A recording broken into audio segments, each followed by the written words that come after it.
दोस्तों JKSSB junior assistant exam को हुए अभी 2 दिन हो चुके हैं एंड बहुत सारे लोग अभी तक मुझे मैसेजेस कर रहे थे कि आपका एनालिसिस अभी तक नहीं आया, आपने अभी इसके बारे में कोई भी एनालिसिस नहीं किया।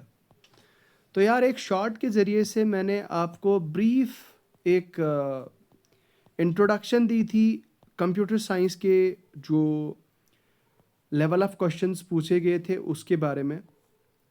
लेकिन आज हम ना सिर्फ कंप्यूटर साइंस के बारे में बात करेंगे, बाकी उसके अलावा बाकी कंपोनेंट्स में भी किस लेवल का जेकेएसएसबी ने खींचा है वो भी हम डिस्कस करेंगे।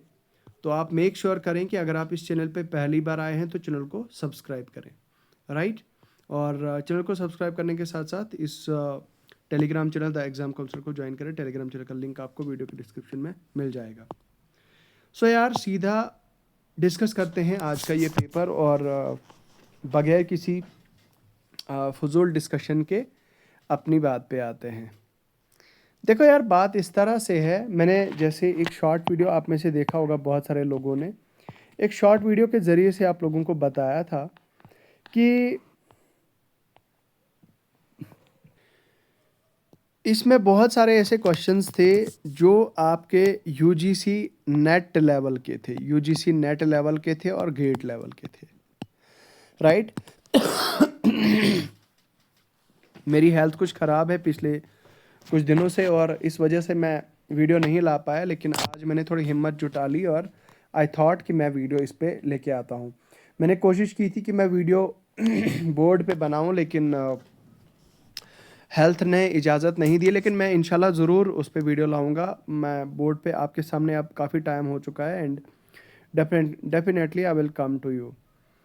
सो यार बात इस तरह से है कि ये जो क्वेश्चन नंबर 21 से लेकर 26 तक है, ये 21 से लेकर 26, इसमें से अगर आप मुझे बोलो, अगर आप मुझे पूछो तो जो आपका रिक्वायरमेंट था वो जो आपका बेसिकली जो आपके सिलेबस में मेंशन था उसके साथ कौन कितने क्वेश्चंस अलाइन कर रहे हैं। मैं फ़िलहाल सिर्फ ज़्यादा नहीं कर रहा हूँ, मैं सिर्फ 6 क्वेश्चंस, स्टार्टिंग के 6 क्वेश्चंस की बात कर रहा हूँ।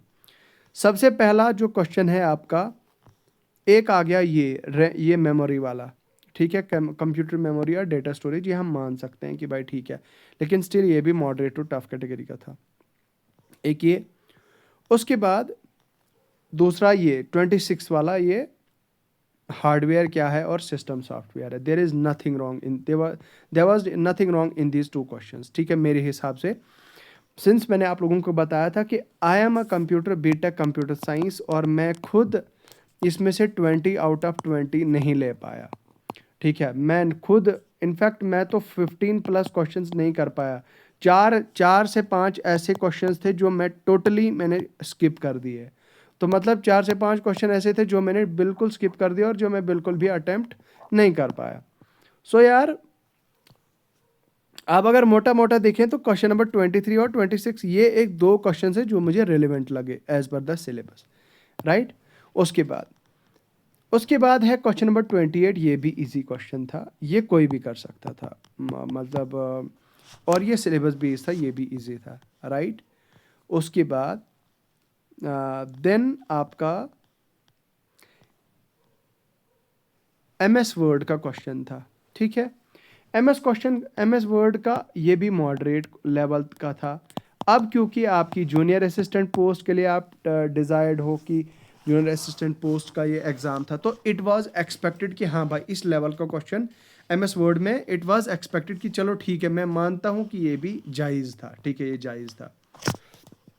उसके बाद अगर मैं बात करूँ तो ये जो 2 क्वेश्चन है दोस्तों, इन 2 क्वेश्चंस में भी एज सच कोई ज़्यादा प्रॉब्लम नहीं थी, कोई दिक्कत नहीं थी। 34 और 35 ये प्रैक्टिकल क्वेश्चंस थे, काफ़ी ज़्यादा इजी थे, काफ़ी ज़्यादा इजी थे। हाँ टाइम कंज्यूमिंग ज़रूर थे, बहुत ज़्यादा इजी भी नहीं थे, लेकिन आपको प्रैक्टिस मतलब ऑन हैंड प्रैक्टिस चाहे मतलब होनी चाहिए थी ऑन हैंड्स आपके, मतलब एक्सेल पे, अगर आपने एक्सेल पे काम किया है तो उस केस में आप इन क्वेश्चंस को दोनों को अच्छे से और आराम से कर सकते थे, इन दोनों क्वेश्चंस को, ठीक है। उसके बाद उसके बाद ये भी मान सकते हैं कि ये भी समहाउ लगभग ठीक था, मतलब क्वेश्चन ज़्यादा उतना ज़्यादा वो नहीं था, ठीक है। और उसके अलावा मुझे नहीं लगता कि कोई और जो है वो, देखो ये cloud computing in infrastructure as a service model, ये भी बहुत टिपिकल क्वेश्चन था। हालांकि ये दिखता इजी है या मॉडरेट से थोड़ा कम है, लेकिन ये क्वेश्चन अपने आप में ही डिफ़िकल्ट था। It was this question was difficult. तो बाय ग्रॉस मतलब मोटा मोटा अगर आप मुझे पूछोगे 1 2 3 3 4 और 5 और 6 क्वेश्चन, 6 7, हाँ 20 में से 7 क्वेश्चंस ऐसे थे जो आपके purely based on the syllabus थे, प्योरली रिलेवेंट थे, इररिलेवेंट नहीं थे, राइट। उसके अलावा अब हम थोड़ा सा पोस्टमार्टम करते हैं उन क्वेश्चंस का, जो क्वेश्चंस कहाँ से पूछे थे, क्या पूछे थे, जिनको लेके बच्चे काफ़ी ज़्यादा जो है वो गुस्सा है। तो सबसे पहले अगर मैं बात करूं तो ये जो लॉजिक का अरिथमेटिकल लॉजिक यूनिट का लॉजिक गेट्स का ये जो कॉन्सेप्ट था, ये काफ़ी एडवांस कॉन्सेप्ट है। उसके बाद वॉन न्यूमैन आर्किटेक्चर के ऊपर क्वेश्चन था, ये भी इसमें आपको डीप कॉन्सेप्ट चाहिए था, ये भी काफ़ी डीप क्वेश्चन था। और ये क्वेश्चन कम से कम 2 से 3 मिनट, ये क्वेश्चन 2 से 3 मिनट भी इन क्वेश्चंस के लिए काफ़ी नहीं थे।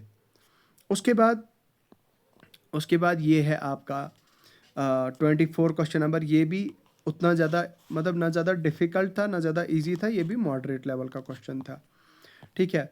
एंड देन आपका ये ओवरफ्लो, ये BCD binary coded decimal representation BCD का था। ये भाई बहुत सारे बच्चों को तो ये ऊपर से ही गया होगा, उनको समझ ही नहीं आया होगा कि इसमें ये क्या पूछ रहा है और क्या बोल रहा है, ठीक है, इंस्ट्रक्शन लेंथ वगैरह वगैरह। और फिर ये था आपका प्रैक्टिकल क्वेश्चन, इसमें भी जो है वो प्रैक्टिकल एक्सपर्टाइज चाहिए था आपके लिए, ये भी काफ़ी मॉडरेट से टफ कैटेगरी का था। और उसके बाद भाई ये जो स्टेटमेंट्स है भाई, ये स्टेटमेंट UGC नेट लेवल की स्टेटमेंट्स है भाई, ये स्टेटमेंट्स आपकी गेट लेवल एग्जाम की जो स्टेटमेंट्स हैं ये पूछी गई थी, ठीक है। अब आप मुझे एक बात बताओ, ये जो क्वेश्चन नंबर 30 और 31 है भाई, ऑपरेटिंग सिस्टम में ये थे और काफ़ी एडवांस लेवल के ये कॉन्सेप्ट है। आप UGC नेट कंप्यूटर साइंस का सिलेबस खोलना, उसमें से आप ऑपरेटिंग सिस्टम का जो चैप्टर है वो मेंशन होगा, और उसमें से आप देखना ये दोनों जो है वो क्वेश्चन उसमें से कवर होंगे, और लेवल भी इनका इन दोनों क्वेश्चंस का UGC नेट लेवल का था, ठीक है। और कहीं ना कहीं ये गेट को भी कवर करता है। हालांकि अब मैंने आपको कल बताया था कि मेरे इंजीनियरिंग में हमने क्या कहा था कि हमने ऑपरेटिंग सिस्टम पढ़ा था, पूरे पूरे सेमेस्टर में एक ऑपरेटिंग सिस्टम हमने एक चैप्टर पढ़ा था। सिस्टम सॉफ्टवेयर चैप्टर नहीं बल्कि एक बुक पढ़ी थी, पूरे सेमेस्टर में एक सब्जेक्ट था हमारा, सिस्टम सॉफ्टवेयर हमारा एक सब्जेक्ट था, ठीक है, सिस्टम सॉफ्टवेयर हमारा एक सब्जेक्ट था। और मतलब ये पूरे पूरे सब्जेक्ट थे हमारे इंजीनियरिंग में, और इन सब्जेक्ट्स में से काफ़ी ज़्यादा डीप पूछा गया था, ठीक है। अब हम नेक्स्ट कंपोनेंट की बात करते हैं, इंग्लिश की बात करते हैं। इंग्लिश में अगर आप मुझे पूछोगे तो सबसे पहले there was nothing wrong in these idioms, मतलब ये जो ईडियम्स थे, ईडियम मेरे हिसाब से इतने डिफ़िकल्ट नहीं थे। सिनोनियम्स भी मेरे हिसाब से इनको अब जो है वो, अब इस बार जो स्टाइल था, जो लैंग्वेज थी, थोड़ी डिफ़िकल्ट बनाई गई थी। क्लोजेस्ट मीनिंग सिनोनियम आपने परस्पिकेशियस का जो है वो बताना था, ठीक है। अब यहाँ पे ये स्टेटमेंट दी हुई है, पहले एक स्टेटमेंट दी हुई है, उसके बाद बताया कि कोजेंट क्या है, एंटोनियम क्या है कोजेंट का। तो उसके अलावा इक्वेनिमस का मोस्ट प्रिसाइज, अब ये जो मोस्ट प्रिसाइज है, ये चीज़ यहाँ पे बच्चों को कंफ्यूज कर देती है, ठीक है। अब यहाँ पे हो सकता है यहाँ पे 3 ऑप्शन इसके साथ मैच कर रहे होंगे। मुझे बताओ जिस बच्चे ने इसका मीनिंग पढ़ा है, क्या वो इसका आंसर दे पाएगा? नहीं दे पाएगा, ठीक है, नहीं दे पाएगा। उसके बाद ये क्वेश्चन ठीक था, ये क्वेश्चन भी आपका ठीक था, there was nothing wrong in this. Homonyms के क्वेश्चंस भी ऑलमोस्ट ठीक ही थे और कोई ज़्यादा डिफ़िकल्ट नहीं था। ये क्वेश्चन भी इजी था, ये क्वेश्चन भी इजी था, ये क्वेश्चन भी इजी था आपका। और उसके बाद ये जो लॉजिकल डिडक्शन था, ये थोड़ा सा नई चीज़ थी, ये न्यू चीज़ थी हम आपके सिलेबस में। हालांकि सिलेबस में मेंशन नहीं था कि भाई पास्ट इवेंट के बारे में लॉजिकल डिडक्शन बतानी है। भाई मुझे बताओ कहाँ से इसका रिलेवेंस कहाँ हो रहा है, इंग्लिश के किस कंपोनेंट के साथ, किस टॉपिक, मतलब जो आपका सिलेबस में टॉपिक मेंशन है आपके किस टॉपिक के साथ इसका रिलेवेंस आपको लग रहा है, मुझे बताओ ज़रा आप। ठीक है, मुझे आप बता, ये चीज़ ज़रा समझा दो। ठीक है, एक ये नई चीज़। उसके बाद आपका PQRS था। PQRS भी काफ़ी ज़्यादा कंफ्यूजिंग इसके ऑप्शंस थे। इसके ऑप्शंस जो है वो काफ़ी ज़्यादा कंफ्यूजिंग थे दोनों के। तो इजी, मतलब कहने का मतलब ये है कि यार ओवरऑल जो आपका पेपर था, जो पेपर का लेवल था, पेपर में कुछ क्वेश्चंस ऐसे थे जो मतलब इजी टू मॉडरेट भी थे, लेकिन जो मॉडरेट लेवल के क्वेश्चंस थे उन क्वेश्चंस में कम से कम एक क्वेश्चन एक एवरेज बच्चे को 3 से 4 मिनट ले रहा था। और जैसा कि मैंने आपको ऑलरेडी टेलीग्राम पे बताया था कि भाई 80 मिनट्स जो है वो आपके इसमें सफिशेंट नहीं थे। आपको कम से कम 2 घंटे भी इसके लिए कम थे, 2 आवर्स भी जो है वो इसके लिए कम थे। उसके बाद फिर अगर हम बात करें इसकी, तो ये भी ठीक था। देन यार आपका जो आपका मैथ्स और रीजनिंग है, मैथ्स और रीजनिंग में मैं इस चीज़ को बिल्कुल भी बुरा भला नहीं कहूँगा। मैथ्स और रीजनिंग का बहुत अच्छा था, मतलब रिलेवेंट था, इतना ज़्यादा डिफ़िकल्ट नहीं था। आप में से जो है वो बहुत सारे लोगों ने मैथ्स और रीजनिंग में बहुत अच्छे से भी किया होगा, बहुत अच्छा भी करके आए होंगे। लेकिन अब कुल मिला के इन शॉर्ट अगर आप मुझे पूछो तो मैथ्स और रीजनिंग में, अब अगर आप मुझे कुल मिला के क्रक्स पूछो, मैथ्स प्लस रीजनिंग में it was easy to score 16 plus marks maths और रीजनिंग में। उसके बाद भाई यार जीएस की एक मज़े की बात बताऊं तो जीएस का इस बार ये भी बहुत ज़्यादा डिफिकल्ट नहीं था, लेकिन हाँ लेंदी ज़रूर थे क्वेश्चंस। अब ये देखो, ये वर्ल्ड ज्योग्राफी में से पूछा गया था। ठीक है, ये आपका करंट अफेयर्स में से पूछा गया था। ठीक है, और वर्ल्ड हेरिटेज साइट्स जो है वो शेड्यूल्ड, ये भी काफ़ी डीप क्वेश्चन था भाई। भाई अगर 4,000 2,000 मान लो, मैं एग्जांपल के तौर पर 2,000 tentative list of world heritage sites होंगी, तो क्या बच्चा 2,000 पढ़ के जाएगा और फिर इसका आंसर करेगा? तो ये भी कहीं ना कहीं एक क्वेश्चन भी थोड़ा इररिलेवेंट सा लगता है यहाँ पे आपकी। हालांकि आर्ट एंड कल्चर का सो कॉल्ड आपके आर्ट एंड कल्चर का पार्ट माना जाए तो। उसके बाद ट्राइबल फ्रीडम फाइटर्स, ये भी अगर आप देखें तो हमारे इसमें जो मॉडर्न इंडियन हिस्ट्री में है वहाँ पे उसमें जो है वो कवर नहीं होता है, लेकिन स्टिल ये क्वेश्चन यहाँ पूछा गया था।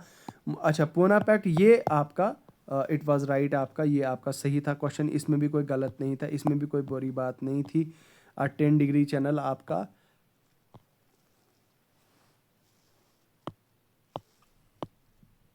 हाँ। उसके बाद डेमोग्राफी सेंसस में से अब बच्चों का ये था कि रटा रटाया जा रहा है पिछले 2 साल 3 साल का जो प्रीवियस ईयर पेपर है उनमें से पूछ रहा है कौन सी स्टेट में लिटरेसी रेट वगैरह, वो उसमें कहाँ सेक्स रेशो कहाँ का क्या है, लिटरेसी रेट कहाँ का क्या है। तो उससे जो है वो क्या होता था कि वो बच्चे पढ़ के जाते थे। लेकिन इसमें इन्होंने डेमोग्राफी डिविडेंट इस बार मतलब इसमें थोड़ा सा डीप कंसेप्ट इन्होंने पूछ लिया, तो ये जो है वो इस क्वेश्चन को भी काफ़ी ज़्यादा लेंदी बना लिया।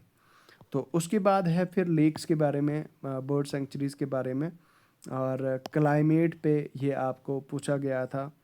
एंड नेशनल वाटरवेज, ये भी काफ़ी डीप क्वेश्चन था। ये भी क्वेश्चन जो है वो इजी नहीं था। और फिर जम्मू एंड कश्मीर जीके में से ऐसा इतना ज़्यादा डिफ़िकल्ट क्वेश्चंस नहीं थे। जम्मू एंड कश्मीर जीके के क्वेश्चंस को मिला के अगर आप मुझे इंग्लिश जीएस में पूछोगे तो 12 प्लस आराम से आप इसमें स्कोर कर सकते थे, 12 प्लस आप इसमें आराम से स्कोर कर सकते थे। मेरी बात आप ध्यान से सुनिए, मेरी बातों पर आप गौर फिक्र कीजिए। इंग्लिश पे आपका जो है वो इजीली आप कितना स्कोर कर सकते थे, कम से कम 10 प्लस आप आराम से इसमें स्कोर कर सकते थे।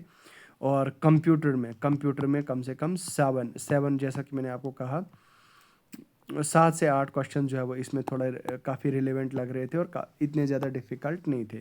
7 प्लस क्वेश्चंस टोटल ये कितना बन रहा है 45। तो 45 क्वेश्चंस आप आराम से इसमें कर सकते थे। तो अब आप अगर मुझे पूछोगे 45 क्या सेफ अटेम्प्ट था, हाँ 10 या 10 से 12 क्वेश्चंस आप ऊपर जा सकते थे जिनमें आपको थोड़ा लगता कि थोड़ा कंफ्यूजिंग है, लेकिन डोंट वरी, मैक्सिमम जो बच्चे हैं वो 30 से 40 के बीच में फंसे हुए हैं, 30 से 40 के बीच में अटके हुए हैं। अब कुल मिला के अगर आप मुझे पूछो तो मैं आपको ये कह देना चाहता हूँ कि अगर आपके 40+ मार्क्स हैं और आपने JKSSB के किसी भी दूसरे एग्ज़ाम के लिए नहीं पढ़ा है या पढ़ना है, तो आप जो है वो आज से ही जूनियर असिस्टेंट की टाइपिंग की प्रैक्टिस करें। आपको कॉल की जाएगी। मुझे तो ऐसा लग रहा है कि 1:10 रेशो में आपको बुलाया जाएगा। कम से कम 300 बच्चों में से 300 सीट्स के लिए 3000 बच्चों को बुला लिया जाएगा। तो there is a high possibility कि 35 से लेकर 40 के बीच में भी बच्चों को बुलाया जाए, लेकिन जिनके 40+ हैं उनको तो भाई जाना ही जाना चाहिए, उनको तो प्रिपेयर करना ही करना चाहिए। बाकी यार अब कट ऑफ क्या जा सकती है, कट ऑफ के बारे में अब मैं क्या करूँगा, इस वीडियो के बाद ही मैं हमारे यहाँ टेलीग्राम चैनल पे मैं आपको एक गूगल फॉर्म का लिंक जो है वो शेयर करूँगा, रेस्पॉन्सेज कलेक्ट करूँगा, फिर उसके बाद हम कट ऑफ जो है वो एक्सपेक्टेड डिस्कस करेंगे कि आपका टाइपिंग के लिए कितना रहेगा और फाइनल के लिए क्या एक्सपेक्टेड है कितना रहेगा। वो कट ऑफ डिस्कस करने के बाद जो है आपको आइडिया लग जाएगा कि भाई आप कितना सेफ़ हैं कितना सेफ़ नहीं है। तो आपसे मैं रिक्वेस्ट करूँगा कि यूट्यूब के पोस्ट पे भी मैं आपको शेयर कर दूँगा सारी डिटेल्स, वो जो गूगल फॉर्म लिंक है, और टेलीग्राम चैनल पे भी मैं आपको शेयर कर दूँगा वो जो आपका गूगल फॉर्म लिंक है वो भी शेयर कर दिया जाएगा। तो चलिए इन्हीं अल्फाज के साथ मैं रुखसत होना चाहूँगा। मिलूँगा आपसे एक नई एनर्जी और नई वीडियो के साथ। मुझे दीजिए इजाज़त। खुदा हाफ़िज़।